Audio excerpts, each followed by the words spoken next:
亲爱的朋友们，欢迎来到微光夜读。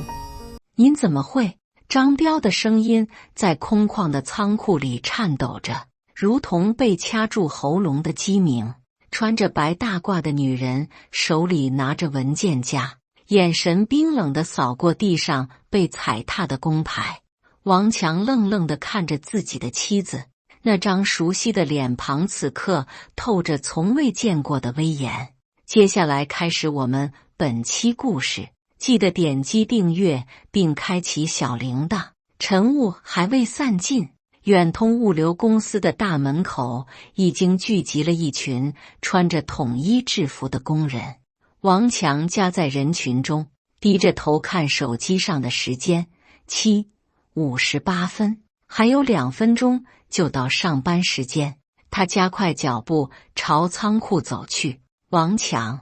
一声炸雷般的吼声从办公室传来，你又迟到了。张彪从玻璃隔间里冲出来，手里攥着一份文件。他是仓储部的主管，30出头，留着寸头，眼神里总是带着一股狠劲。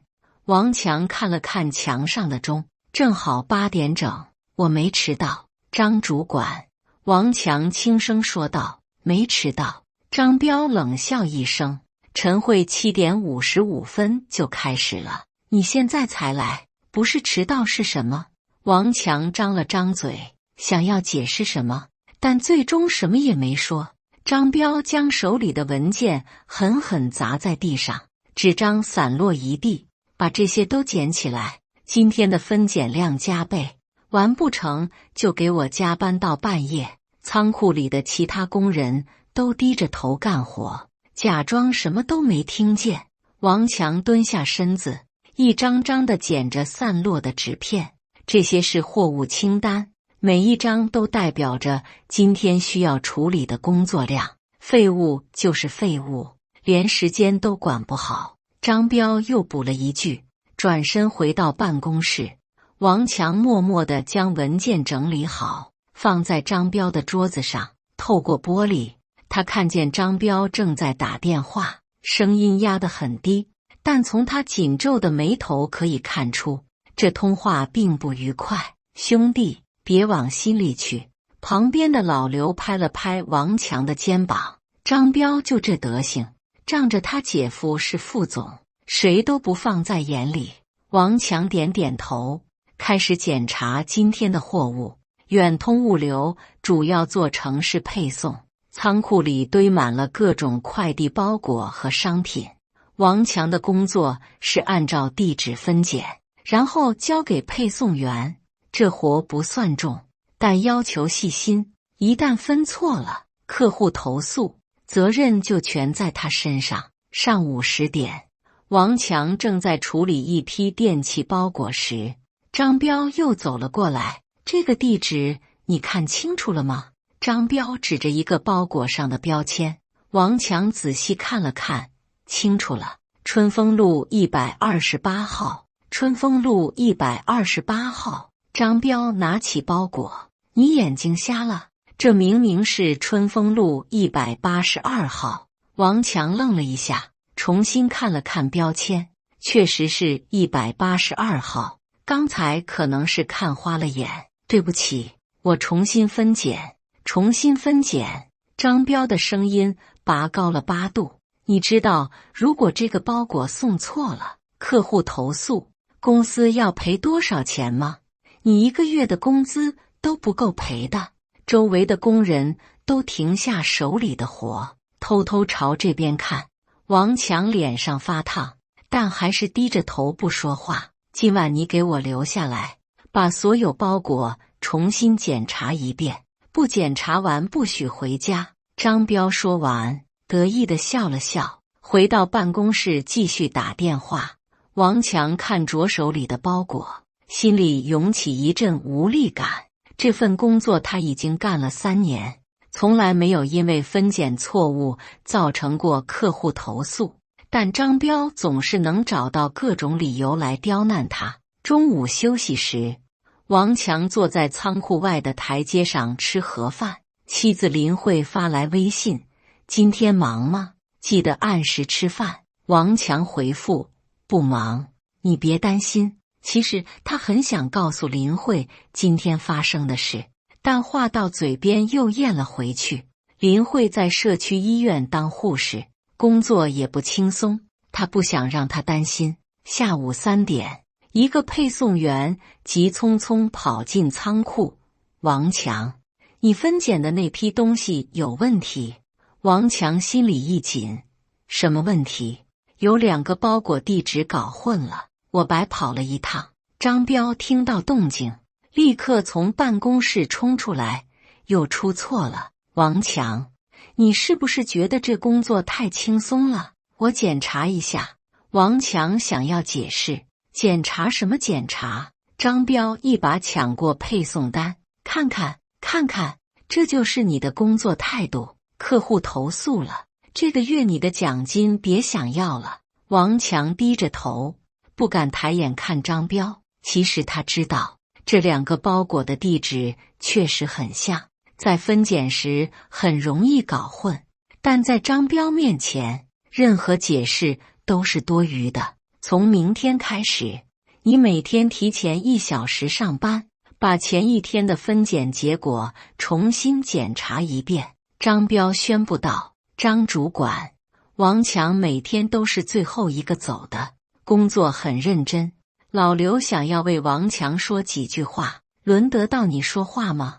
张彪瞪了老刘一眼，再多嘴你也提前1小时上班。老刘闭上了嘴，低头继续干活。下班后，其他工人都走了，王强一个人留在仓库里重新检查包裹。张彪在办公室里待到7点才离开，临走时特意从王强身边经过。记住，每一个包裹都要检查，少了一个，明天就重来。王强点点头，继续埋头工作。仓库里只剩下他一个人，昏暗的灯光下，那些包裹看起来就像小山一样高。晚上9点，王强才拖着疲惫的身体回到家，女儿朵朵已经睡了，林慧正在客厅里看电视。怎么这么晚？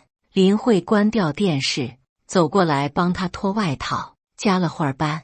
王强简单回答道。林慧没有多问，去厨房给他热饭。王强坐在沙发上，感觉浑身的骨头都在疼。林慧把热好的饭菜端过来，然后坐在他身后，轻轻按摩他的肩膀，肩膀又僵了。林慧的手法很温柔，实在受不了就换个工作，我养得起你。王强闭上眼睛，享受着妻子温暖的双手，但他知道换工作哪有那么容易。朵朵刚上幼儿园，每个月的费用不少，还有房贷、车贷，家里的开销样样都需要钱。再坚持吧，王强说道。林慧的手停了一下，然后继续按摩。好，但是别委屈自己。第2天早上，王强7点就到了公司，仓库里静悄悄的，只有他一个人。他按照张彪的要求，重新检查了前一天的分拣结果。这样的检查其实意义不大，因为前一天的货物早就发出去了，但他还是认真的核对每一个地址。8点钟，其他工人陆续到达，张彪9点才出现，看见王强正在工作，嘴角露出一丝满意的笑容。这还差不多，张彪说道，以后就这样，早来晚走，好好表现。接下来的几天，王强每天都提前1小时上班。张彪似乎很满意这个安排，但很快又找到了新的理由来刁难他。周3上午，王强正在搬运一箱洗衣液时，箱子的纸板突然破了，几瓶洗衣液掉在地上。张彪听到动静，立刻冲了过来。怎么回事？箱子坏了。王强蹲下身子捡洗衣液，箱子坏了。张彪踢了踢地上的纸板，这箱子好好的，是你搬运不小心弄坏的。王强想要解释，但张彪已经不听了。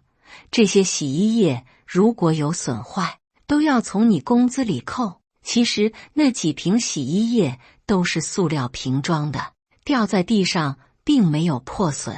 但王强知道和张彪争论是没有用的。中午时分，王强接到林慧的电话：“我忘了带降压药，你能送过来吗？”林慧的声音听起来有些急促。“好，我马上过去。”王强向张彪请了半小时假，开车去社区医院。林慧在急诊科值班，王强把药递给他：“最近血压怎么样？”王强关心地问道。“还好，就是昨晚值夜班，有点累。”林慧接过药片：“你呢？工作还顺利吗？”王强点点头：“挺好的。”他没有告诉林慧关于张彪的事，在他看来，这些琐碎的职场摩擦没必要让妻子担心。回到公司后，王强发现张彪正在发脾气。原来有个客户投诉说包裹延误了，张彪正在训斥负责配送的小李：“你们这些人都是怎么干活的？客户投诉了，知不知道？”张彪的声音在整个仓库里回响。小李低着头挨训，不敢反驳。王强默默回到自己的工作岗位，继续分拣包裹。下午4点，张彪的手机响了，他接起电话，声音立刻变得小心翼翼：“是，我知道了，好的，我马上处理。”挂了电话后，张彪的脸色变得很难看，他在办公室里来回踱步，不时朝仓库里张望。王强注意到了张彪的异常，但没有多想。在他看来，张彪每天都有各种各样的烦心事，这很正常。临近下班时，张彪突然走到王强面前：“最近有没有人来仓库拍照？”“拍照？”王强愣了一下：“没有啊。”想清楚再回答：“真的没有。”张彪盯着王强的眼睛：“真的没有。”王强老实回答。张彪盯了他几秒钟，然后转身离开。王强觉得很奇怪，但也没有多问。那天晚上，王强回家后发现林慧还没下班，朵朵由保姆照看着，正在客厅里看动画片。“妈妈呢？”王强问保姆。“林护士值夜班，说今晚不回来了。”王强点点头。这种情况在他们家很常见，林慧经常需要值夜班，有时候1个月有一半时间都不在家。第二天早上，王强照常7点到公司，刚打开仓库门，就发现地上有一个快递包裹，包裹上没有寄件人信息，收件人写的是张彪的名字。王强把包裹放在张彪的办公桌上，然后开始一天的工作。9点钟，张彪来到办公室，看见桌上的包裹，脸色立刻变了。他小心翼翼地打开包裹，里面是几张照片。虽然王强看不清照片的内容，但从张彪的反应可以看出，这些照片让他很震惊。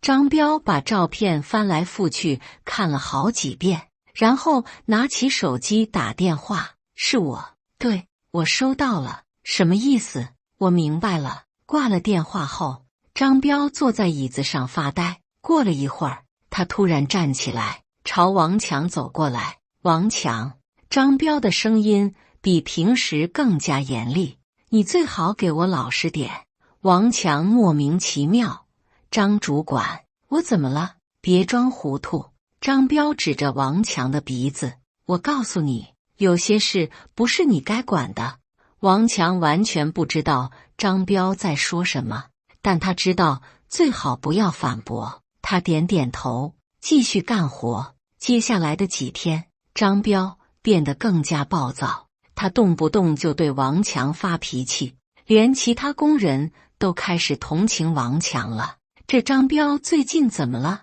老刘私下问王强：“好像专门针对你。”王强摇摇头：“不知道，可能工作压力大吧。”其实王强心里也很疑惑，虽然张彪一直不喜欢他，但最近的刁难确实比以前更严重了。有时候，王强甚至觉得张彪看他的眼神里带着一种恐惧。周一早上，王强像往常一样提前到达公司，仓库里还是空荡荡的，只有远处传来几声鸟叫。他打开电灯，开始检查前一天的工作记录。这时候，他注意到公司公告栏贴了一张新的通知，走近一看，是一封匿名举报信的复印件。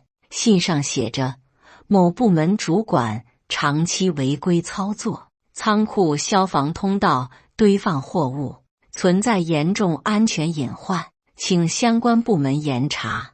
王强看了看信的日期，是上周五发出的。他想起前几天张彪收到的那个神秘包裹，心里有了些眉目。难道那些照片就是仓库违规堆货的证据？正在这时，张彪急匆匆地跑进公司，他看见公告栏前的王强，脸色立刻变得铁青。你在看什么？张彪快步走过来。公告啊！王强指了指公告栏。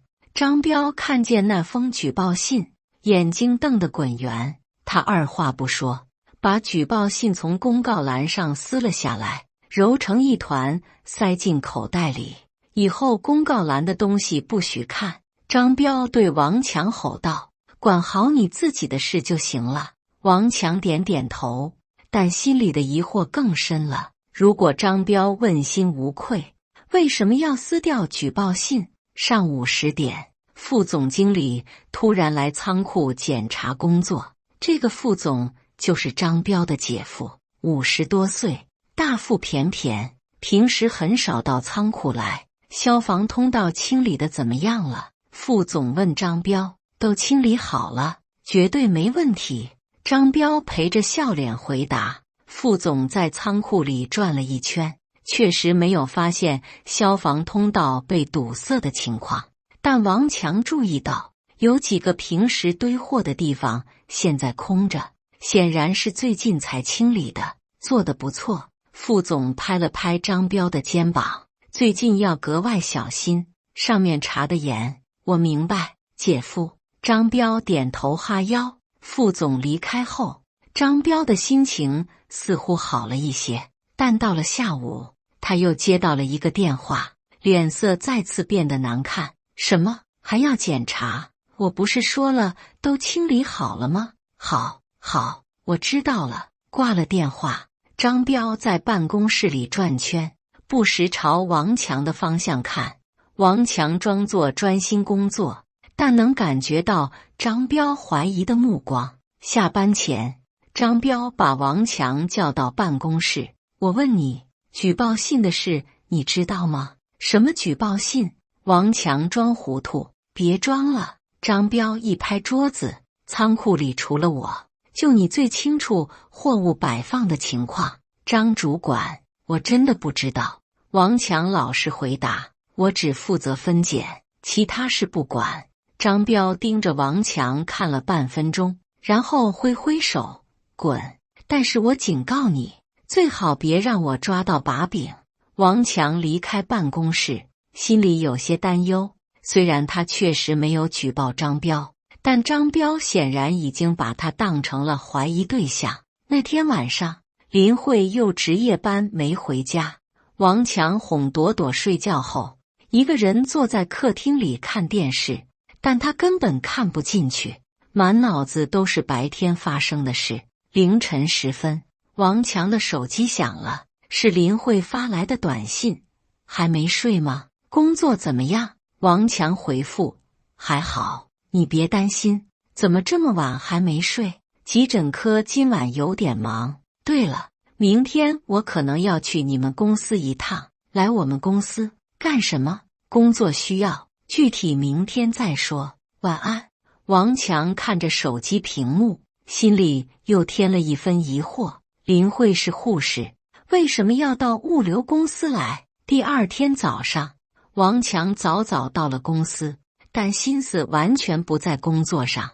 他一直在想林慧说的话，难道他知道举报信的事？上午9点，张彪来到办公室，看起来精神不太好。他打了几个电话，声音都压得很低，但从他的表情可以看出事情不太顺利。10点钟，王强正在整理快递时，看见一个熟悉的身影出现在仓库门口，是林慧。她穿着白色的护士服，手里拿着一个文件夹，正朝仓库里面走来。王强放下手里的工作，迎了上去。你怎么来了？王强有些意外。工作需要，林慧简单回答道。这时候，张彪也注意到了林慧，他从办公室里走出来，脸上挂着职业化的笑容。请问您找谁？张彪客气地问道。林慧还没回答，张彪就看清了他的脸，瞬间他眼睛瞪得老大，如遭雷劈。林科长。张彪的声音开始颤抖。您怎么会？王强愣住了。林科长，他的妻子什么时候变成了科长？林慧走到王强身边，递给他一个保温杯，给你带了汤，他轻声说道，然后抬起头看向张彪。张主管，上次让整改的消防问题，今天该交回职了吧？张彪的脸色瞬间变得惨白，双腿开始发软，差点站不稳。您是？张彪的声音抖得厉害。林慧从文件夹里拿出一个证件，在张彪面前晃了晃，是消防支队督察科兼职监督员林慧。王强感觉天旋地转，他看着妻子那张熟悉的脸，突然觉得很陌生。原来这3年来，他从来没有真正了解过自己的妻子。张彪彻底崩溃了，他颤抖着从办公室抽屉里翻出一叠文件，双手递给林慧。都在这里了，整改报告、消防器材采购单，还有员工培训记录。林慧接过文件，快速翻阅了一遍，看起来比较齐全。他说道，不过我听说昨天你撕掉了一份举报信。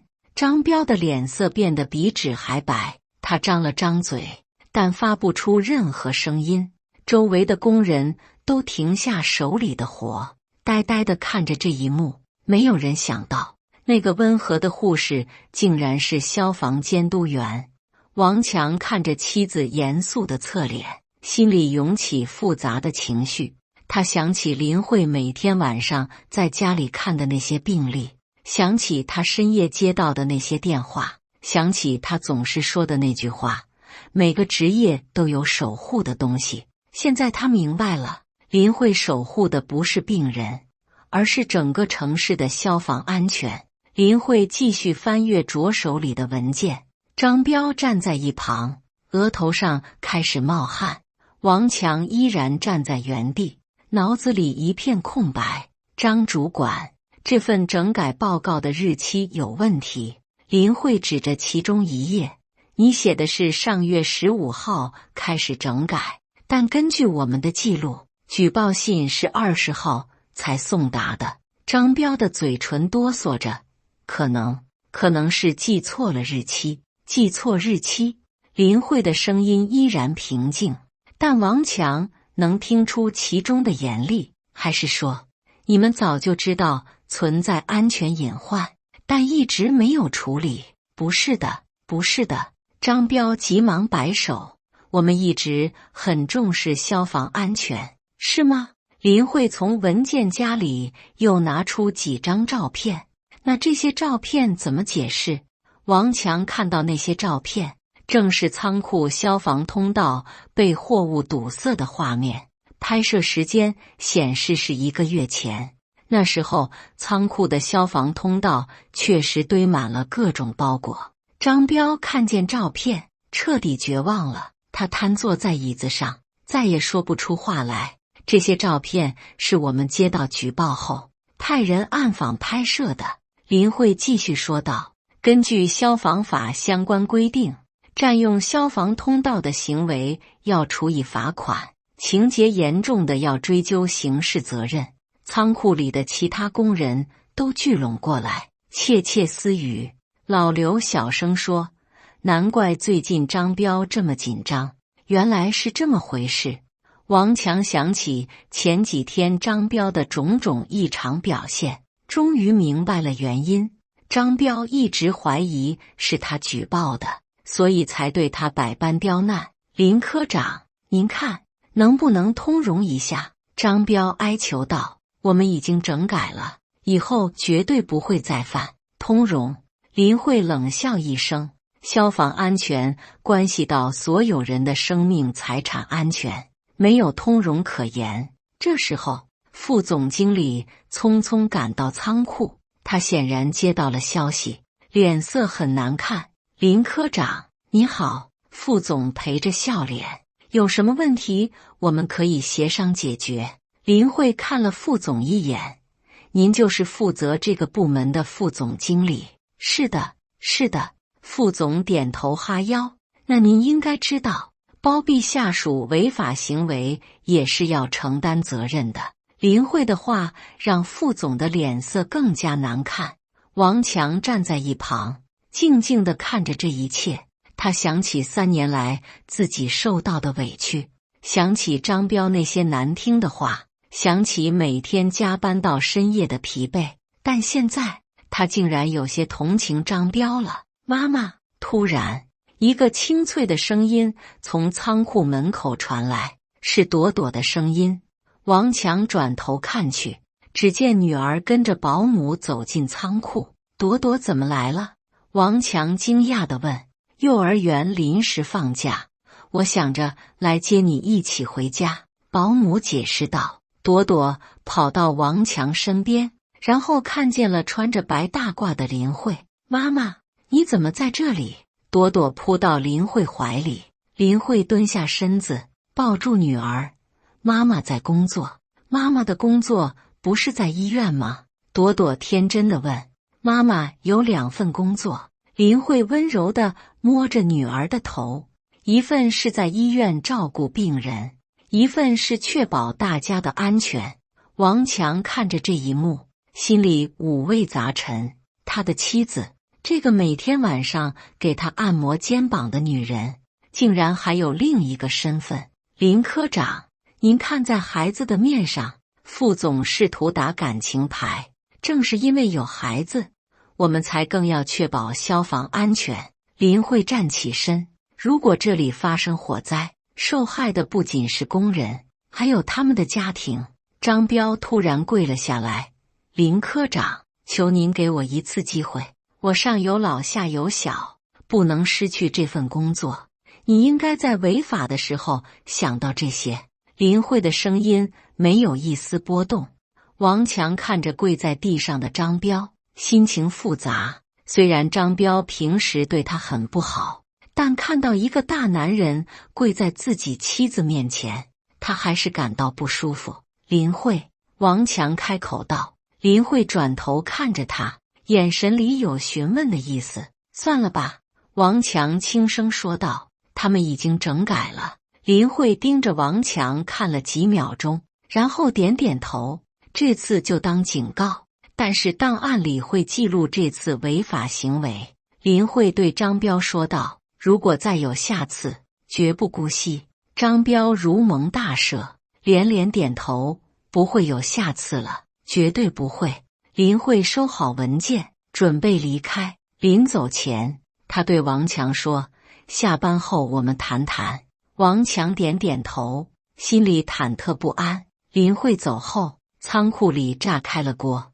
工人们议论纷纷，都在感叹这个戏剧性的转折。“王强，你妻子太厉害了！”老刘竖起大拇指：“消防监督员啊，难怪张彪吓成那样。”张彪回到办公室后，一直没有出来。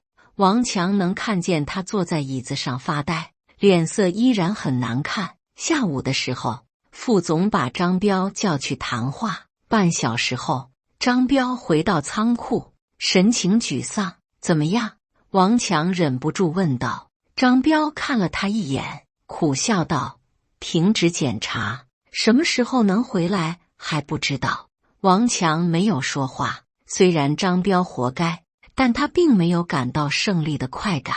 王强，张彪欲言又止。什么？对不起。张彪低着头说道，这段时间我对你不好。王强愣了一下，这是张彪第一次向他道歉。没关系，王强说道，我以为是你举报的我。张彪继续说道，所以你不怪我吗？王强想了想，不怪，你也是被逼的。张彪点点头，开始收拾办公桌上的东西。下班后，王强回到家，发现林慧已经在厨房做饭了，朵朵在客厅看电视，保姆已经回去了，饭马上就好了。林慧头也不抬地说道。王强在沙发上坐下，陪朵朵看动画片，但他的心思根本不在电视上，满脑子都是白天发生的事。晚饭时，朵朵叽叽喳喳地说着幼儿园的事情，林慧和王强都很安静，气氛有些压抑。朵朵睡觉后，林慧和王强坐在客厅里。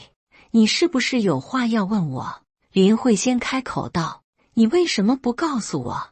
王强直视着妻子的眼睛，你没问过。林慧平静地回答，我没问，你就不说？王强的声音有些激动，我们是夫妻，你有另一份工作，我有权知道，这工作有保密要求。林慧解释道，而且我觉得没必要告诉你。没必要。王强感到有些受伤，你觉得我不值得信任？林慧沉默了一会儿，然后说道，不是不信任，是不想给你压力。什么压力？如果你知道我是消防监督员，在公司里会不会有顾虑？林慧看着王强，会不会因为我的身份而改变你和同事的关系？王强想了想，确实有这个可能。如果他早知道林慧的身份，可能会更加小心，也可能会被同事们另眼相看。那你打算瞒我一辈子？王强问道。没想瞒一辈子。林慧摇摇头，等朵朵大一点，我可能会辞掉医院的工作，专心做消防监督。那为什么现在告诉我了？林慧看了王强一眼，因为我看不下去了。什么？那个张彪对你的态度？林慧的眼神变得严肃。我知道他一直在欺负你，但你从来不跟我说。王强愣了一下，你怎么知道？我来过公司几次，都看见了。林慧说道，我想让你知道，无论你是什么职位，都不应该被人那样对待。王强突然明白了，林慧不是为了工作才来公司的，她是为了保护他。你是故意的？王强问道。什么故意的？举报张彪，是你干的？林慧没有直接回答，而是说道，消防安全人人有责。王强看着妻子，心里涌起一阵暖流。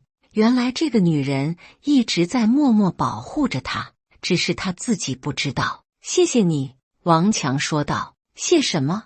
林慧站起身，我去洗澡了。明天你们公司会来新主管，好好表现。看着妻子的背影，王强心里感慨万分。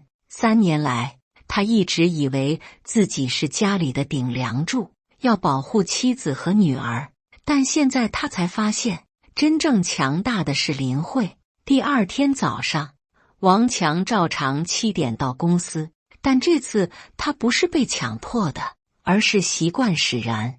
新来的主管姓李，是个40多岁的中年人，看起来比张彪要和善许多。大家好，我是新来的仓储主管李明。李主管召集所有工人开会，以后我们就是同事了，希望大家多多关照。工人们都很高兴。张彪走后，仓库里的气氛明显轻松了很多。王强师傅，李主管特意走到王强面前，听说你工作很认真，以后多多指教。王强有些受宠若惊，张彪从来没有这样客气地跟他说过话。应该的，李主管。王强回答道，叫我老李就行。别那么客气。李主管笑着说道。接下来的几天，王强明显感觉到工作环境的改善。李主管很少发脾气，对待工人也很客气，即使有人出错，他也会耐心地指出问题，而不是破口大骂。1周后，公司公告栏贴出新通知，王强走过去一看，是消防安全标兵的表彰名单。让他意外的是，自己的名字赫然在列，消防安全标兵王强。旁边还配了一张照片，是他整理消防通道的画面。老刘走过来，拍拍王强的肩膀：“恭喜啊，标兵！我什么时候成标兵了？”王强有些懵：“上个月你不是天天整理消防通道吗？”老刘说道：“公司监控都拍下来了，说你工作主动，安全意识强。”王强想起来了，确实有那么几天，他主动把堆在消防通道的货物搬走，当时只是觉得那样摆放不安全，没想到会被当成先进事迹。晚上回家后，王强把这个消息告诉了林慧。消防标兵。林慧笑了：“我老公真厉害，你是不是早就知道了？”王强怀疑地看着妻子：“我怎么会知道？”林慧装作无辜的样子：“不过我确实建议公司要表彰那些主动维护消防安全的员工。”王强明白了，这又是林慧在背后的安排。“你不用这样照顾我。”王强说道。“我没有照顾你。”林慧认真地说道。“你确实做得很好，值得表彰。”朵朵跑过来，抱住王强的腿：“爸爸是标兵，爸爸最棒。”王强蹲下身子，抱起女儿，看着妻子温暖的笑容，他突然觉得这样的生活很好。虽然他依然是公司的底层员工，但他有一个默默保护他的妻子，有一个天真可爱的女儿，这就够了。1个月后，王强接到通知，说有记者要来采访他这个消防标兵。王强很紧张，但林慧鼓励他要自信。采访那天，记者问王强为什么主动维护消防安全。“因为我妻子告诉我，每个职业都有守护的东西。”王强认真地回答：“我守护的是大家的安全。”记者很满意这个回答，夸奖王强觉悟很高。采访结束后，王强问林慧：“你说的那句话，每个职业都有守护的东西，是什么意思？”“我守护消防安全，你守护货物运输，医生守护病人健康，老师守护学生成长。”林慧解释道：“每个人都在守护着什么，这样社会才能正常运转。”王强点点头，觉得很有道理。又过了几个月，张彪回来了，他被降职为普通员工，和王强做一样的工作。第1天见面时，2个人都有些尴尬。“王强，以后我们是同事了。”张彪主动打招呼。“好的，张师傅。”王强也很客气，叫我老张就行。张彪笑了笑：“以前的事，对不起，都过去了。”王强大度地说道。从那以后，张彪和王强相处得很好。失去了权力的张彪其实是个很普通的中年人，没有了当初的盛气凌人。有时候王强会想，如果当初林慧没有出现，他会一直被张彪欺负下去吗？可能会吧，但生活就是这样，总会有转折点，关键是要有人愿意为你创造转折点。林慧就是那个为他创造转折点的人。现在，王强每天依然早出晚归，做着同样的工作，但他的心情完全不同了。他知道有人在默默守护着他，就像他守护着那些包裹一样。这就是底层人的幸福，不需要轰轰烈烈，只需要有人在乎，有人守护。而王强就是那个被守护的幸运儿。感谢大家的观看，本期故事精彩吗？欢迎大家在下方评论区吐槽。如果你喜欢这类故事，记得点击订阅微光夜读，并分享给更多的人，这会对我帮助很大。再次感谢大家的观看。